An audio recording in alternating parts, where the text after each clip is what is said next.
అందశ్రీకి నివాళులు అర్పించడానికి చాలామంది సినీ ప్రముఖులు, రాజకీయ నాయకులు, సాహితీవేత్తలు వస్తున్నారు. ప్రస్తుతం సుద్దాల అశోక్ తేజ అందశ్రీకి నివాళులు అర్పించడానికి వచ్చారు. ఆయన ప్రస్తుతం మనతో ఉన్నారు. ఆయనతో మాట్లాడదాం. సార్, చాలా గొప్ప అనుబంధం మీ ఇద్దరిది. చాలా వేదికలు పంచుకున్నారు.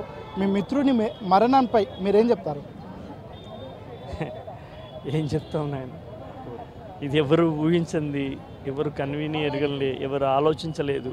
అసలు ఆయనే ఇట్లా అనుకోలేదు. ఇంకా 20 ఏళ్ళు బతుకుతానని చెప్పిన మనిషి హఠాత్తుగా వెళ్ళిపోయినాడు. ఆయన ఒక గొప్ప కవిని. ఆయన చదువు బడిలోకి వెళ్ళినటువంటి ఒక పెద్ద ఉపాధ్యాయుడు. ఆయన గుడికి వెళ్ళినా వెళ్ళకున్నా ఆయన గొప్ప తాత్వికుడు, గొప్ప పండితుడు. ఆయన చదువు రాకున్నా గొప్ప పండితుడు, గొప్ప ఉపాధ్యాయుడు, గొప్ప ఆచార్యుడు, గొప్ప సామాజికవేత్త, గొప్ప కవి, గొప్ప మనిషి, గొప్ప స్నేహితుడు, నాకు గొప్ప తమ్ముడు. అంటే చాలా ఉద్యమాలు, చాలా వేదికలు కూడా మీరిద్దరు కలిసి పంచుకున్నారు. మీ అనుబంధం ఎట్లా ఉండేది? ఆయనతో మీకున్నటువంటి గుర్తులు ఏమైనా చెప్పండి.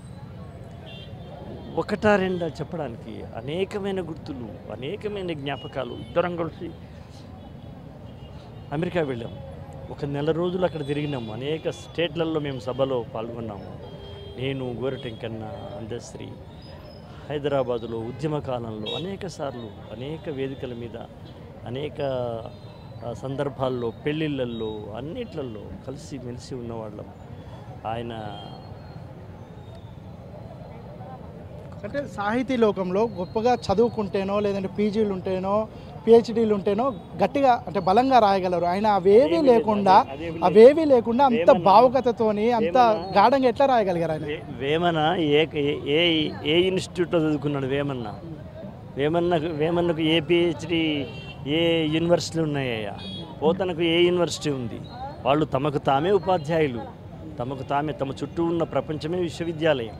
అలాంటి వాళ్ళల్లో అందశ్రీ ఒకడు. సార్, ఆయన రైటింగ్ స్టైల్ కూడా చాలా బలంగా ఉండేది. ముఖ్యంగా సంస్కృత పదాలు అవి ఇవి ఎక్కువగా ఉండేది. సినిమా వాళ్ళు కాదు, సినిమా వాళ్ళు ఎప్పుడైనా చర్చకు వచ్చిన అంటే ఆయన అంత బలంగా ఏ విధంగా రాయగలుగుతున్నాడు అని ఏమైనా చర్చించుకునే వాళ్ళ?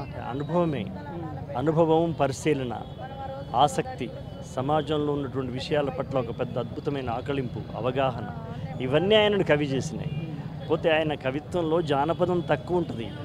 ఆయన ప్రామాణికమైనటువంటి పదాలే ఎక్కువ ఉంటాయి. ఇలా కొందరే కారణజన్మలుగా పుడతారు. కోటికో నూటికో అని రాసినాడు ఆయన.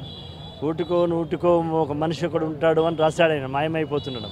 ఆ కోటికో నూటికో అనే దాంట్లో ఆయన లాంటి వాళ్ళనే కోటికో నూటికో అంటారు. ఫైనల్గా పాటల ద్వారా అందశ్రీకి నివాళులు అర్పించాల్సి వస్తే ఏ పాటతోనే ఆయన ట్రిబ్యూట్ చేస్తారు? ఆయనది అద్భుతమైన పాటలు చాలా ఉన్నాయి. ఒకటని రెండని చెప్పలేము. కానీ బాగా ప్రాచుర్యమైన పాట మాయమైపోతున్నాడు. ఆయన మాయమైపోయినాడు. సూర్యుడు మధ్యాహ్నమే మాయమైపోయినాడు. అస్తమించాల్సిన సమయం రాకముందుకే మాయమైపోయినాడు. అంతకంటే ఏం చెప్పలేము. ఇది మొత్తానికైతే తనతో ఉన్నటువంటి అనుబంధాన్ని నెమరు వేసుకుంటున్నారు సుద్దాల అశోక్ తేజ. అదేవిధంగా ఆయన పాటల్లో ఎప్పటికీ జనాల నోటిలో కానీ, జనాల హృదయాల్లో కానీ అందశ్రీ ఎప్పటికీ బ్రతికే ఉంటారని సుద్దాల అశోక్ తేజ చెప్తున్నారు. వీడియో జర్నలిస్ట్ వంశీతో సిద్ధార్థ, ఏబిఎన్ ఆంధ్రజ్యోతి, హైదరాబాద్.